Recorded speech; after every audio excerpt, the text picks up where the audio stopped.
point, I'm going to turn it over to David. David is going to do what I consider to be a very inspirational presentation. He's a father of two. David, here you go.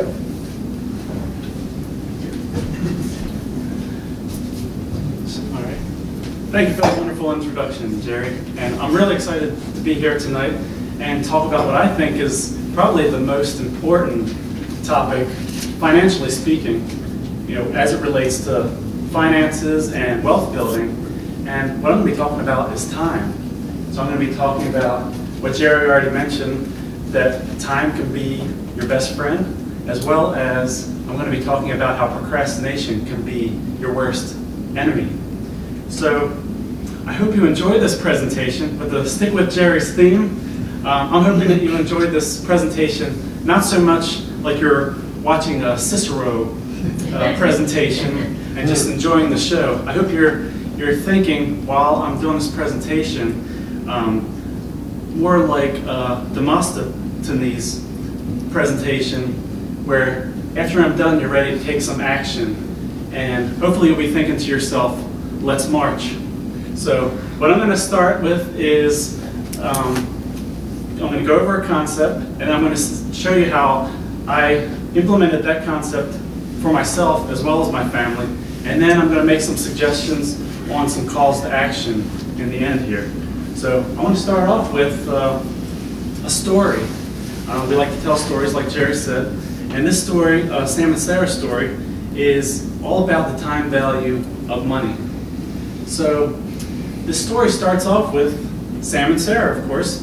They're both twins, aged 22 years old, and they each decide to fully fund their Roth IRA for their retirement nest egg. Now, Jerry explained a little bit earlier what fully funding a Roth IRA is. It's just paying the maximum amount per year towards the IRA. And right now it's $5,000 a year, and that works out to be $416 a month. But we're going to use $400 a month just to make the math a little bit easier. So these little green rectangles, they represent 1 year of investing $400 a month for the whole year. And the white rectangles, they represent investing nothing for the whole year.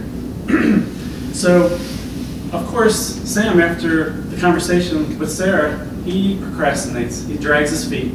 He pretty much drags his feet for 6 years. And but on the other hand, Sarah, his sister, she immediately starts investing, just like clockwork, every month, putting in the $400 a month for 6 years.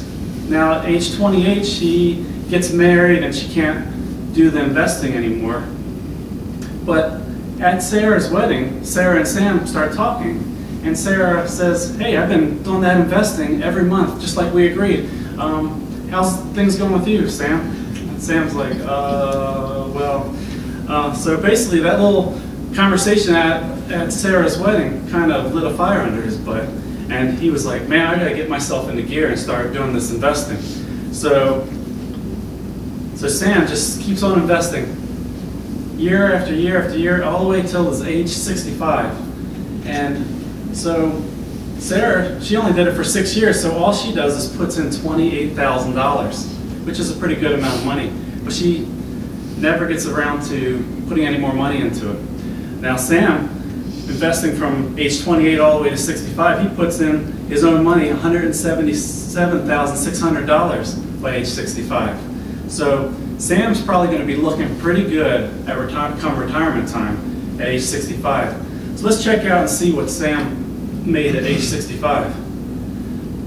So $3.3 million.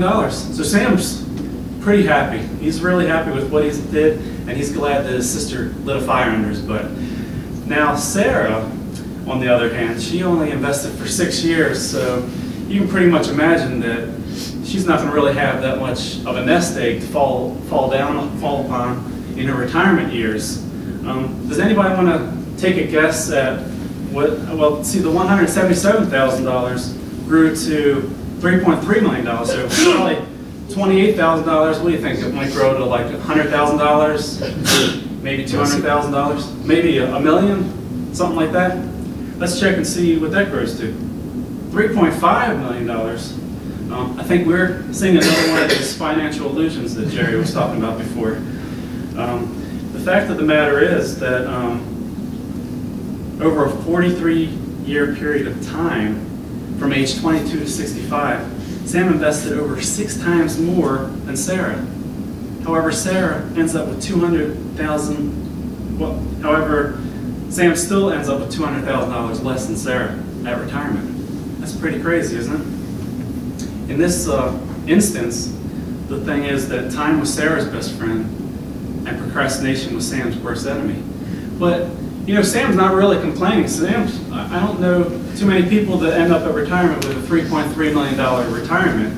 But to give you a little bit more information, let's just suppose that Sam didn't procrastinate for 6 years. Let's just assume if Sam would have also invested during his first 6 years, just like his sister did, by age 65, he would have accumulated both his $3.3 million plus Sarah's $3.5 million. Just imagine if this was just one line, that's all green. That's going to be a total of $6.8 million. So $3.3 million is fine until he realizes what he could have lost by waiting 6 years. So in essence, Sam's procrastination for 6 years cost him $3.5 million. And another interesting note is that the money that Sarah invested over her first 6 years was worth more at age 65 than all the money Sam invested during his last 37 years.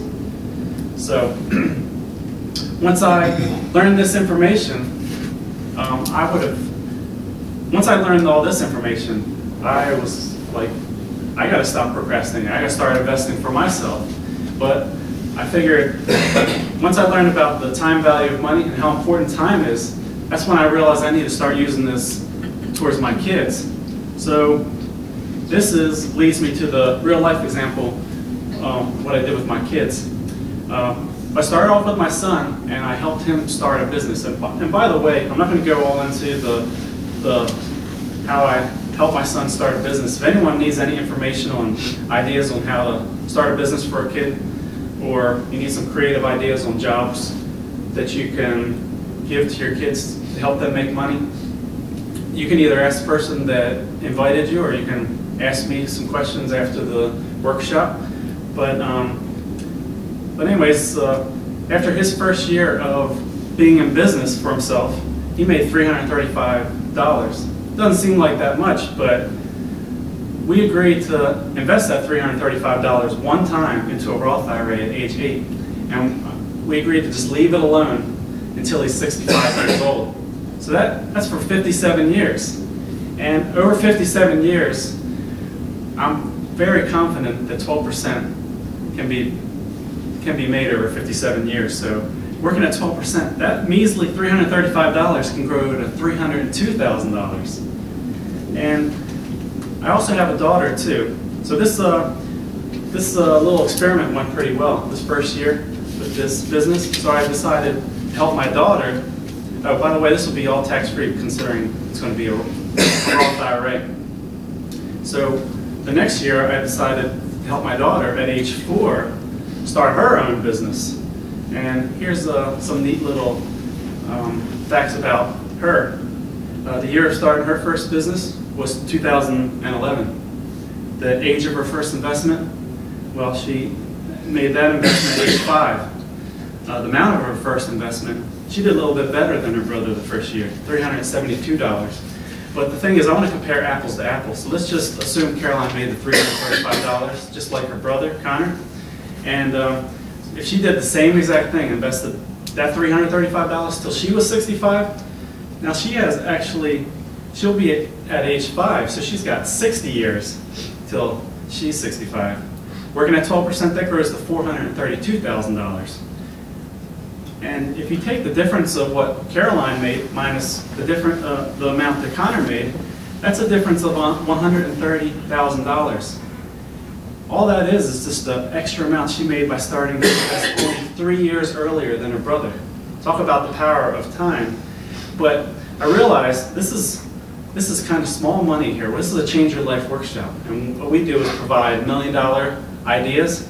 So how about this $1 million idea? I figured, well, this is Connor now at age 8, after he started his business at age 7, and he was age 8 when he made his $335.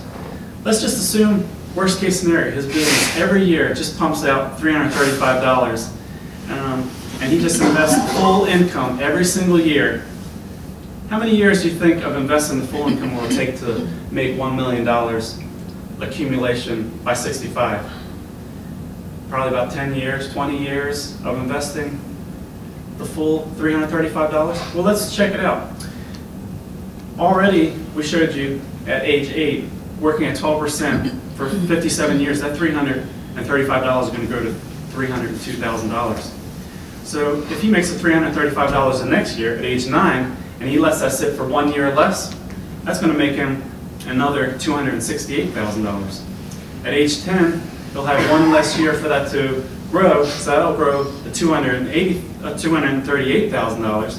At age 11, one less year to grow, $211,000. I got the calculator out and add all that up, and it's a little bit over $1 million. So by investing just $335 per year for only 4 years between the ages of 8 and 11 and adding no new money, it's very possible to accumulate that $1 million by age 65. And this is all just on an investment of $1,340, so the amount of investment is pretty small. But I thought this was so cool, I figured, hey, why not try this out with my daughter? With the same exact question. Just taking worst case scenario. Now you already know that's not worst case scenario, she already made $372. And also with my son, as an added note, my son on his second year of his business, he made $602. So it's not worst case scenario for him either. But I like doing worst case scenarios because it's always better than worst case scenario. So if her business was just to make $335 a year, how many years do you think of investing the full income will it take her to accumulate the $1 million by age 65? Well, at age 5, working at 12% for 60 years, $432,000. At age 6, working for 59 years, $384,000. And at age 3, working for 58 years, at age 7, $340,000. Add those up, that's even more than what Connor made for investing for 4 years. And so that was just investing 3 years between the ages of 5 and 7 and accumulating much more than $1 million at age 65. And her initial investment was a little over $1,000. So it's incredible, the power of time in the wealth building equation. Another example, everybody's probably heard of this guy, Warren Buffett. Age 80, estimated net worth $40 billion with a B. A fact about him is he bought his first share at age 11, and I think he actually thinks he's procrastinated by waiting so long. So look how things turned out for this guy after he waited so long. Well, with all that time behind him to build all this wealth. So another quote that I found from an author of a book that I read, The Slight Edge. The author is Jeff Olson. He has this quote that I think is really appropriate for this meeting, that it's never too late to start. However, it's always too late to wait. So that's Jeff Olson, The Slight Edge. I really recommend you reading that book. It's a really good book. But I'm almost done here. I just want to end up with some call to actions. And first call to action is act now. You've seen how such a small, insignificant amount of money invested over a long period of time can grow to a very significant amount of money. So why not take advantage of the time that you do have and let it work for you? Also, don't procrastinate. We've seen how waiting just 1, 2, 3, 6 years, how much that takes away, that negatively affects the bottom line in your retirement. So don't procrastinate, act now. And especially since the kids have the most time, what you want to do is get them started today. And the final thing that I want to leave you with is, let us march.